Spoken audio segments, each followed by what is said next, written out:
ಆತ್ಮೀಯರೇ ನಮಸ್ಕಾರ. ಈ ಭಾನುವಾರ ಮತ್ತೊಂದು ಕಥೆಯೊಂದಿಗೆ ನಿಮ್ಮ ಮುಂದೆ ಇದ್ದೇನೆ.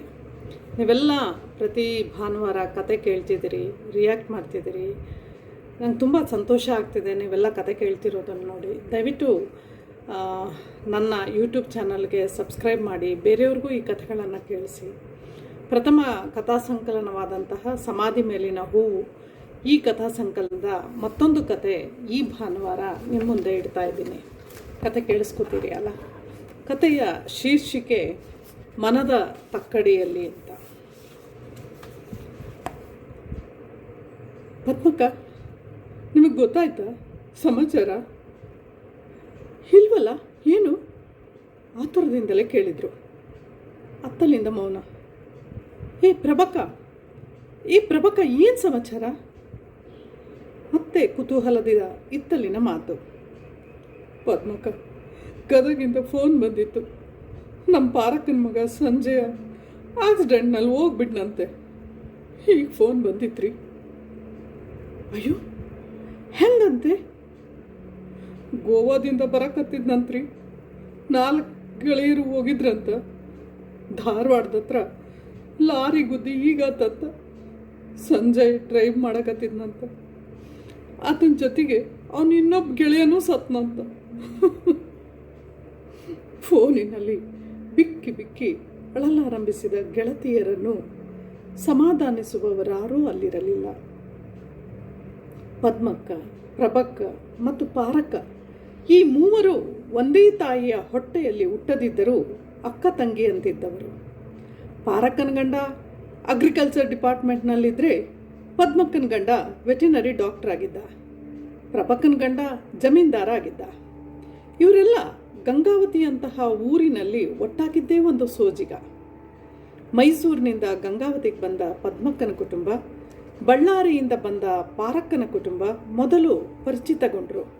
ನಂತರ ಪ್ರಭಕ್ಕ ಅವರ ಪರದಿಯೊಳಗೆ ಪ್ರವೇಶಿಸಿದ್ದೇ ಅಲ್ಲಿ ಆ ಮೂವರದ್ದೇ ಕಾರುಬಾರು ಅನ್ನುವಂತೆ ಶುರುವಾಯಿತು. ಮೈಸೂರಿನಿಂದ ಬಂದ ಈ ಬಯಲು ಸೀಮೆಯ ಬಿಸಿಲಿಗೆ ಬಸವಳೆದಿದ್ದಂತಹ ಪದ್ಮಕ್ಕನಿಗೆ ಈ ಜೀವದ ಗೆಳತಿಯರು ಸಿಕ್ಕಿದ್ದು ಮರುಭೂಮಿಯಲ್ಲಿ ನೀರಿನ ಸೆಲೆ ಸಿಕ್ಕಂತಾಗಿತ್ತು. ಪದ್ಮಕ್ಕಂಗೆ ಹಾಗೂ ಪಾರಕ್ಕಂಗೆ 1 ಗಂಡು 2 ಹೆಣ್ಮಕ್ಳಿದ್ರು. ಪ್ರಭಕ್ಕಂಗೆ 3 ಜನ ಗಂಡ್ಮಕ್ಳೇ. ಮಕ್ಕಳು ಪುಟ್ಟವರಿದ್ದಾಗ ಯಾರ ಮನೆಯಲ್ಲಿ ಯಾರ ಮಕ್ಕಳು ಎಂಬಂತೆ ಯಾವುದೇ ಭೇದ ಭಾವ ಇಲ್ಲದೆ ಎಲ್ಲರೂ ಬೆಳೀತಿದ್ರು. ಗಂಗಾವತಿಯ ಸಖ್ಯ ಮುಗಿಸಿ ಮೈಸೂರಿಗೆ ಪದ್ಮಕ್ಕನ ಗಂಡ ಟ್ರಾನ್ಸ್ಫರ್ ಆಗಿ ಹೋದಾಗ 15 ವರ್ಷದ ಗೆಳೆತನ ಬಿಟ್ಟೇ ಹೋಗುತ್ತೇನೋ ಅಂತ ಗೆಳತಿಯರು ರೋಧಿಸಿದ್ರು. ಆಮೇಲೆ ಅವ್ರ ಗಂಡಂದಿರೇ ಮತ್ತೆ ಮತ್ತೆ ಸೇರೋಣ ಅಂತ ಸಮಾಧಾನಿಸಿದ್ರು. ನಂತರ ಪಾರಕ್ಕನ ಕುಟುಂಬನೂ ಗದಗಿಗೆ ಸರಿದಿತ್ತು. ಗಂಗಾವತಿಯಲ್ಲೇ ನೆಲೆ ನಿಂತಿದ್ದ ಪ್ರಭಕ್ಕನ ಮನೆಗೆ ಪ್ರತಿ ಕಾರ್ಯಕ್ಕೂ ತಪ್ಪಿಸಿಕೊಳ್ಳದಂತೆ, ತವರಿನ ಸಂಬಂಧವನ್ನು ಇಟ್ಟುಕೊಂಡಂತೆ ಅವರೆಲ್ಲ ಸಂಬಂಧಿಗಳಂತೆ ಸೇರ್ತಾ ಇದ್ರು. ಪದ್ಮಕ್ಕನ 3 ಮಕ್ಕಳ ಮದುವೆಯಲ್ಲೂ ಗೆಳತಿಯರಿಬ್ಬರೂ ಓಡಾಡಿದ್ರು. ಪಾರಕ್ಕನ ಮಕ್ಕಳ ಮದುವೆಯಲ್ಲೂ ಕೂಡ ಅದೇ ಸಂಭ್ರಮ ಕೂಡಿತ್ತು. ಪ್ರಭಕ್ಕ 3 ಜನ ಸೊಸೆಯರನ್ನು ತಂದು ದಿನಕ್ಕೊಂದು ಸಮಸ್ಯೆಗಳನ್ನು ಗೆಳತಿಯರಲ್ಲಿ ಹಂಚಿಕೊಳ್ತಾ ಇದ್ರು. ಇದು ಪಾರಕ್ಕ ಹಾಗೂ ಪದ್ಮಕ್ಕನ ಮನೆಯಲ್ಲೂ ಮುಂದುವರೆದಿತ್ತು. ಗೆಳತಿಯರು 6 ತಿಂಗಳಿಗೊಮ್ಮೆ ಯಾವುದಾದ್ರೂ ನೆಪ ಹಾಕಿ ಸೇರ್ತಿದ್ರು. ಸೀಮಂತನೋ, ನಾಮಕರಣನೋ, ಬರ್ಡೇನೋ, ಒಟ್ಟಿನಲ್ಲಿ ಎಂಥದೋ ಅವರೆಲ್ಲ ಒಂದಾಗಿ ಸೇರೋದಂತೂ ನಡೀತಿತ್ತು. ಗೆಳತಿಯರಿಗೆಲ್ಲ 50-60 ವರ್ಷ ಆದರೂ ಅವರ ಮಧ್ಯದ ಬೆಸುಗೆ ಮಾತ್ರ ಗಟ್ಟಿಯಾಗೇ ಇರಲಿಕ್ಕೆ ಕಾರಣ ಅವರೊಳಗೆ ಇದ್ದಂತಹ ಬಾಂಧವ್ಯ. ಪ್ರಭಕ್ಕ ಹೀಗೆ ಹೇಳಿದ ಸಮಾಚಾರ ಕೇಳಿ ಗರಬಡಿದಂತೆ ಕುಳಿತಿದ್ದ ಪದ್ಮಳನ್ನು ಗಂಡ ಬಂದು ಎಚ್ಚರಿಸಿದಾಗಲೇ ಅವಳು ಇಹಲೋಕಕ್ಕೆ ಬಂದದ್ದು. ಗಂಡನನ್ನು ತಬ್ಬಿ ಅಳಲಾರಂಭಿಸಿದ ಆಕೆಯ ವರ್ತನೆ ಅರ್ಥವಾಗದೆ ಕಕ್ಕಾಬಿಕ್ಕಿಯಾದ ಮಂಜಣ್ಣರಿಗೆ ನಿಧಾನವಾಗಿ ವಿಷಯ ಅರ್ಥ ಆಯಿತು. ನಮ್ಮ ಕಣ್ಮುಂದೆ ಬೆಳೆದ ಹುಡುಗ ಹೀಗೆ ಸಾಯೋದು ಅಂದ್ರೇನು? ಮದುವೆಯಾಗಿ 10 ವರ್ಷ ಆಗಿತ್ತು, 2 ಮಕ್ಕಳು ಬೇರೆ. ಎಲ್ಲ ನೆಮ್ಮದಿಯಾಗಿ ರಾಮ ಕೃಷ್ಣ ಅಂತ ಕಾಲ ಕಳೆಯೋ ಟೈಮಿಗೆ ಪಾರಕ್ಕಂಗೆ ಇಂಥ ಗತಿ ಬಂತಲ್ಲ.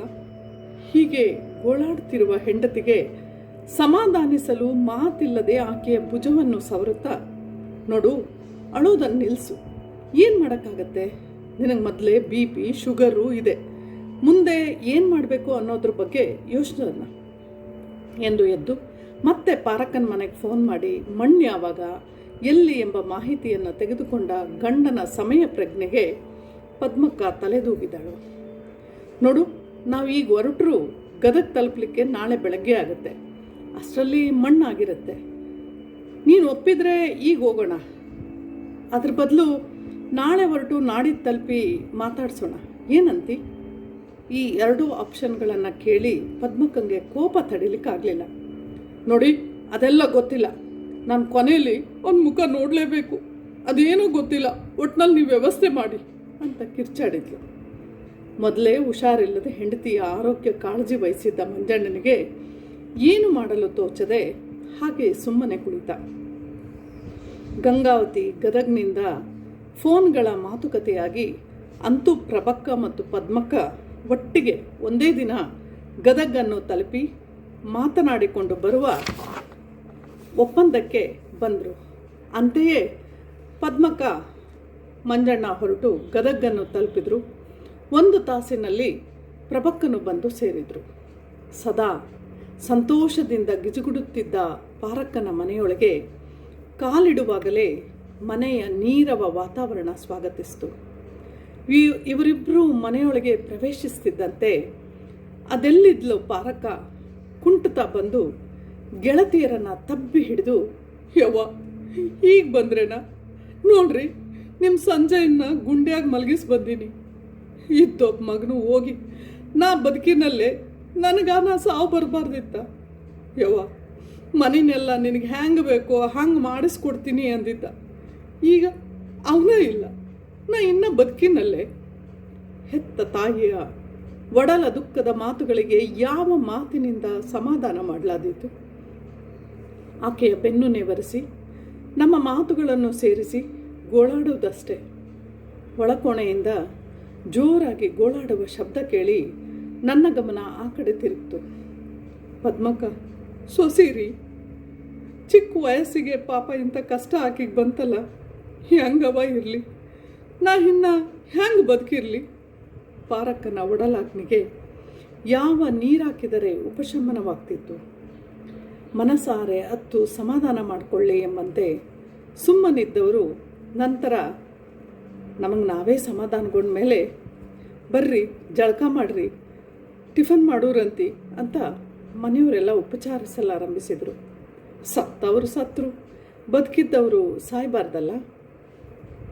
ಜಳಕ ಮಾಡಿ ಅವಲಕ್ಕಿ ತಿಂದ ಮೇಲೆ ಪದ್ಮಕ್ಕನಿಗೆ ಕಣ್ಣು ಕತ್ತಲಾಗೋದು ನಿಂತಿತು. ಮೊದಲೇ BP ಶುಗರು ಅಂತ ಸರಿಯಾದ ಸಮಯಕ್ಕೆ ತಿನ್ನದೇ ಇದ್ದರೆ ಅವಳೇ ಸತ್ತು ಹೋಗಂತೆ ಆಗ್ತಿತ್ತು. ಅದೇ ನೀರವ ಮೌನ. ಆಗಾಗ ಬರುವ ಜನರ ಮುಂದೆ ಸಣ್ಣಗೆ ಇಲ್ಲ ಜೋರಾಗಿ ಅಳುವ ದನಿಗಳು. ತಂದೆಯನ್ನು ಕಳೆದುಕೊಂಡ ಭೀಕರತೆಯನ್ನು ಅರಿಯದ ಸಂಜಯನ ಮಕ್ಕಳು ತಮ್ಮ ಪಾಡಿಗೆ ತಾವು ಮೊಬೈಲ್ನಲ್ಲಿ ಆಟ ಆಡ್ತಿದ್ವು. ಮಗಳಿಗೆ 8 ವರ್ಷ, ಮಗನಿಗೆ 4 ವರ್ಷ. ಹಾಲ್ನಲ್ಲಿ ಕುಳಿತಿದ್ದ ಪದ್ಮಕ್ಕ ರೂಮಿನಲ್ಲಿ ಕುಳಿತಿದ್ದ ಸಂಜಯನ ಹೆಂಡತಿ ಪ್ರೀತಿಯನ್ನು ಮಾತಾಡಿಸ್ಲಿಕ್ಕೆ ಅಂತ ಹೋದ್ಲು. ಪದ್ಮಕ್ಕ ಹಾಗೂ ಪ್ರಭಕ್ಕರನ್ನು ನೋಡಿದ್ದೇ ಆಕೆ ಅಳು ಜೋರಾಯಿತು. ಸಾಧಾರಣ ಚೂಡಿದಾರವನ್ನು ಹಾಕಿಕೊಂಡು ಕೂತಿದ್ದ ಪ್ರೀತಿ ಚಂದದ ಹುಡುಗಿ. ಬಡವರ ಮನೆಯ ಹುಡುಗಿಯಾದರೂ ಸರಿ ಅಂತ PUC ಮುಗಿಸಿ ಡಿಗ್ರಿಗೆ ಸೇರಿದ್ದವಳನ್ನು ನಾವೇ ಮುಂದೆ ಓದಿಸ್ತೀವಿ ಅಂತ ಮದುವೆ ಮಾಡಿಕೊಂಡಿದ್ರು. ಪ್ರೀತಿ ಕೂಡ ಹಾಗೆ ಓದನ್ನು ಮುಂದುವರಿಸಿ BA ಪಾಸ್ ಮಾಡಿಕೊಂಡಿದ್ಲು. ಸಂಜಯನ್ಗೆ ಜಮೀನು, ಗ್ಯಾಸ್ ಏಜೆನ್ಸಿ ಇದ್ದದ್ರಿಂದ ಅವನೊಬ್ಬನೇ ಅದೆಲ್ಲವನ್ನು ನಿಭಾಯಿಸ್ತಾ ಇದ್ದ. ಪದ್ಮಕ್ಕ ಅವನ ಮದುವೆಗೆ ಬಾಗಲಕೋಟೆಗೆ ಹೋದ ದಿನಗಳನ್ನು ಜ್ಞಾಪಿಸ್ಕೊಂಡ್ಳು. ಪಾರಕ್ಕ ಮಗನ ಮದುವೆಗೆಂದು ನನಗೆ ಇಳ್ಕಲ್ಸಿ ರೇಷ್ಮೆ ಸೀರೆ ಕೊಟ್ಟಿದ್ಲು. ನಾನು ಮೈಸೂರಿಂದ ಬಾಗಲಕೋಟೆಗೆ ಡೈರೆಕ್ಟ್ ಬರ್ತೀನಿ ಅಂದರೂ ಬಿಡದೆ ಮದುಮಗನ ಕರ್ಕೊಂಡು ಹೋಗಕ್ಕ ನೀ ಬರಕಬೇಕು ಅಂತ ಹಠ ಹಿಡಿದಿದ್ಲು. ಇಲ್ಲಿಂದ ಬಸ್ನಲ್ಲಿ ಹೊಟ್ಟು ದಾರಿಯಲ್ಲಿ ಬುತ್ತಿ ತಿಂದು ಬಾಗಲಕೋಟೆಗೆ ತಲುಪಿದಾಗ ಸಂಜೆ ಆಗಿತ್ತು.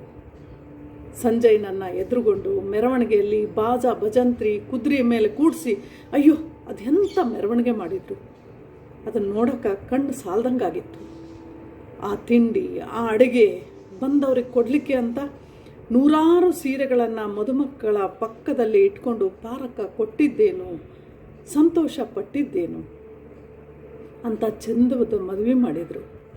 ಊರಿಗೆ ಬಂದಮೇಲೆ ಹುಡುಗಿ ಮನೆಯವರು ಬಡವರು ಅಂದಿದ್ದಿ, ಅದಂಗೆ ಮದುವೆ ಇಷ್ಟು ಗ್ರ್ಯಾಂಡಾಗಿ ಮಾಡಿದ್ರು ಅಂತ ನಾ ಕೇಳಿದಾಗ, ಲಗ್ನದ ಖರ್ಚು ನಾವ ಮಾಡೀವಿ ಅಂತ ನಿರಮ್ಮಳವಾಗಿ ಹೇಳಿದ್ಲು. ರೊಕ್ಕ ಕೂಡಿ ಹಾಕಿ ಯಾರಿಗೆ ಮಾಡೋದದ ಹೇಳು? ನಮ್ಮ ಮನೆಗೆ ಸೇರಾಕಿ ಹೆಂಗೆ ಸೇರಬೇಕು ಅಂತ ನನಗೆ ಆಸೆ ಇತ್ತು, ಹಂಗೆ ಸೇರಿಸ್ಕೊಂಡಿವಿ ಬಿಡು. ನಮ್ಮ ಮನೆಗೆ ಒಳ್ಳೆ ಹೆಸರು ತರೋ ಹಂಗೆ ಇದ್ರೆ ಸಾಕು ಅಂತ ಅಂದಿದ್ದ ಮಾತುಗಳನ್ನೆಲ್ಲ ಪ್ರೀತಿ ನೋಡಿ ಮತ್ತೆ ಜ್ಞಾಪಕಕ್ಕೆ ಬಂತು. ಆದರೆ ಪಾರಕ್ಕ ಅಂದುಕೊಂಡಂತೆ ಪ್ರೀತಿ ಮನೆ ನೋಡ್ಕೊಳ್ತಿದ್ರು, ಗಂಡ ಮಕ್ಕಳು ಅಂತ ಅವರನ್ನು ಮಾತ್ರ ಚೆನ್ನಾಗಿ ನೋಡ್ಕೋತಿದ್ಲು. ಅವಳಿಗೆ ಬೇರೆ ಹೋಗೋ ಚಿಂತೆ. ಆದರೆ ಸಂಜು ತಂದೆ ತಾಯಿಯನ್ನು ಬಿಟ್ಟು ಬರಲ್ಲ ಅನ್ನುವ ಸಂಗತಿ ಗೊತ್ತಾಗಿ ಪ್ರೀತಿ ತನ್ನೆಲ್ಲ ಕೋಪವನ್ನು ಅತ್ತೆ ಮಾವನ ಮೇಲೆ ತೋರಿಸ್ತಿದ್ಲು. ತನ್ನ ಕಡೆಯವ್ರು ಬಂದರೆ ನೋಡ್ಕೊಳ್ಳೋದು ಒಂದು ರೀತಿ, ಇಲ್ದಿದ್ರೆ ಇಲ್ಲ. ಬೇರೆಯವ್ರು ಬಂದರೆ ಅವ್ರನ್ನ ನೋಡ್ಕೊಳ್ಳೋ ರೀತಿ ಬೇರೆ ಇತ್ತು. ಮೂಡಿದ್ರೆ ಅಡುಗೆ ಮಾಡ್ತಿದ್ಲು, ಇಲ್ದಿದ್ರೆ ಇಲ್ಲ. ಇದನ್ನೆಲ್ಲ ನೋಡಿದ ಪಾರಕ ತಲೆ ಕೆಡಿಸ್ಕೊಳ್ಳದೆ ಅಡುಗೆಯವರನ್ನು ಗೊತ್ತು ಮಾಡಿಕೊಟ್ಟಿದ್ಲು. ಮಗ ಮೊಮ್ಮಕ್ಕಳ ಮುಖ ನೋಡಿ ಸೊಸೆ ನಡವಳಿಕೆಯನ್ನು ದೊಡ್ಡದು ಮಾಡದೆ ತಾನೇ ಅನುಸರಿಸ್ಕೊಂಡು ಹೋಗೋದನ್ನು ಕಲ್ತಿದ್ಲು. ಇದನ್ನು ನಮ್ಮಿಬ್ರಿಗೂ ನೀವು ಅಳವಡಿಸ್ಕೊಳ್ರಿ, ನೆಮ್ಮದಿಯಾಗಿರ್ತೀರಿ ಅಂತ ಕೂಡ ಸಲಹೆ ನೀಡಿದ್ಲು.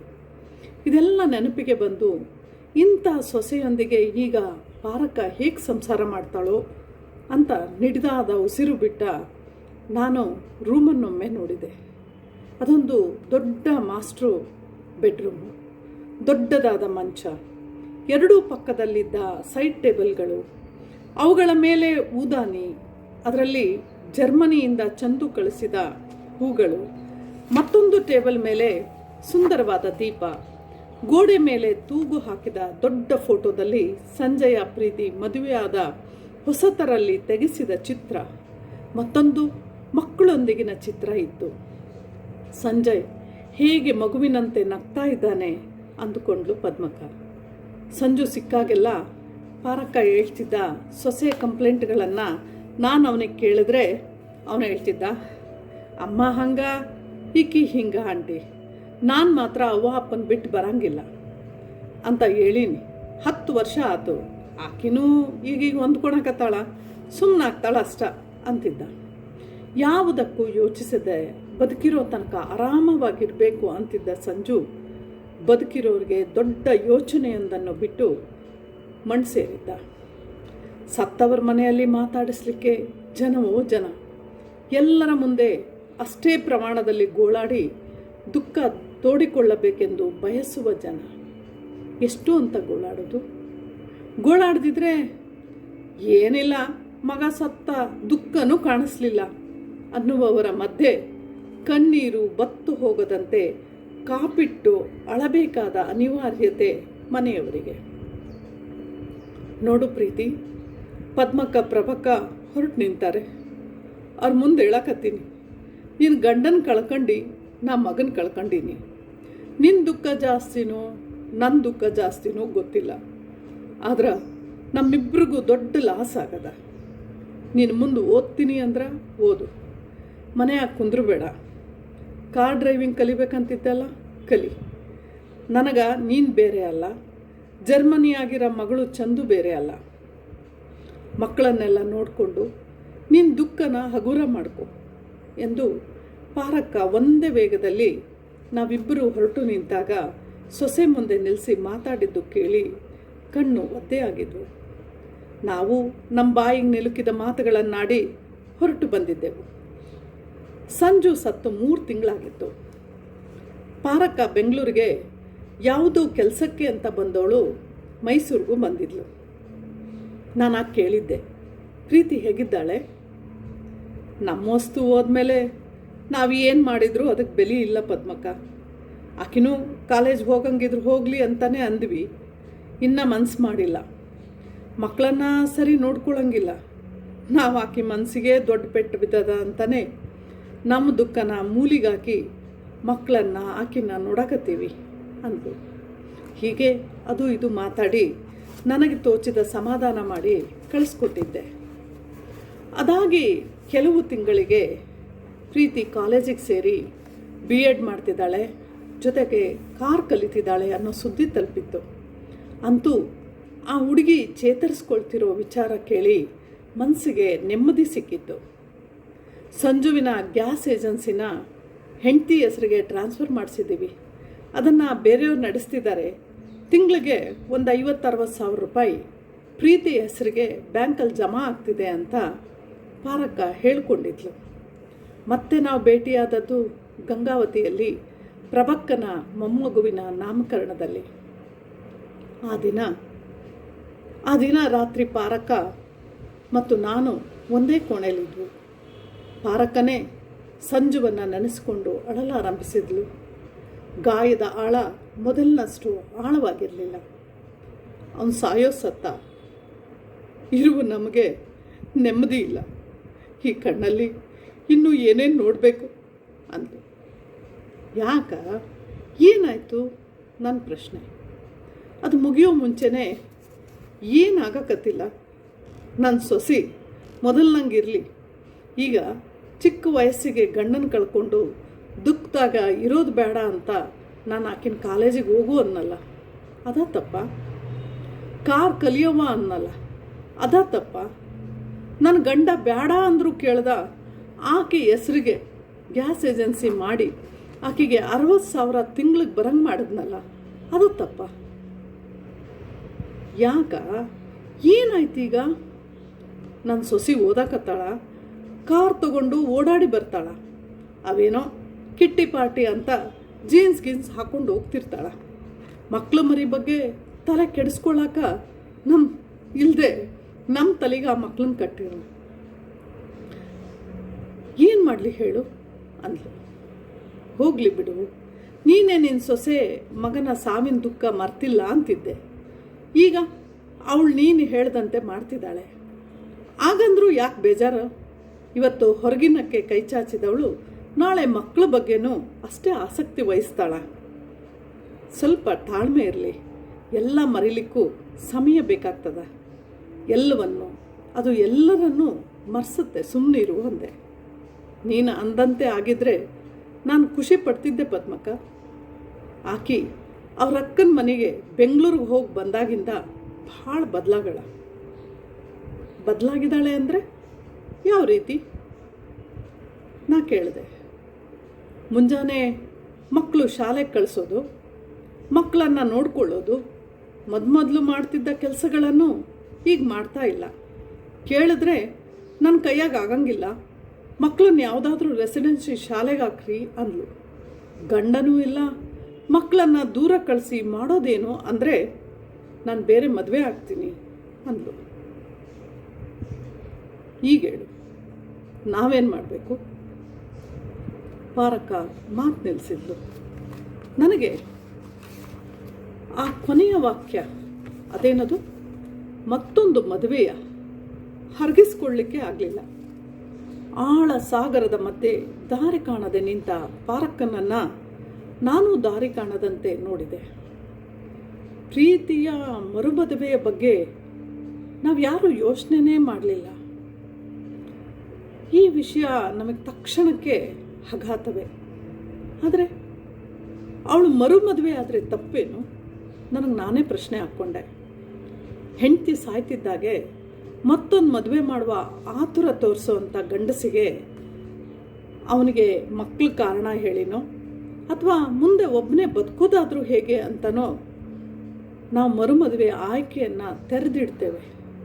ಆದರೆ ಅದೇ ಒಬ್ಬ ಹೆಣ್ಣು ಮಗಳು ಗಂಡನನ್ನು ಕಳ್ಕೊಂಡ್ರೆ ನಾಳೆ ಮಕ್ಕಳನ್ನು ದಡ ಸೇರಿಸು ಅಂತನೋ ಇಲ್ಲ ಮಕ್ಕಳು ಮುಖ ನೋಡಿ ಕಾಲ ಕಳೆಯಮ್ಮ ಅಂತನೋ ಅವಳು ಮುಂದೆ ಮರುಮದುವೆಯ ಆಯ್ಕೆಯನ್ನೇ ನೀಡದ ನಮ್ಮಂಥವರ ಸಣ್ಣತನದ ಬಗ್ಗೆ ಮತ್ತೊಮ್ಮೆ ಯೋಚಿಸುವಂತೆ ಪ್ರೀತಿ ಮಾಡಿದ್ಲೇನೋ ಅನ್ನಿಸ್ತು.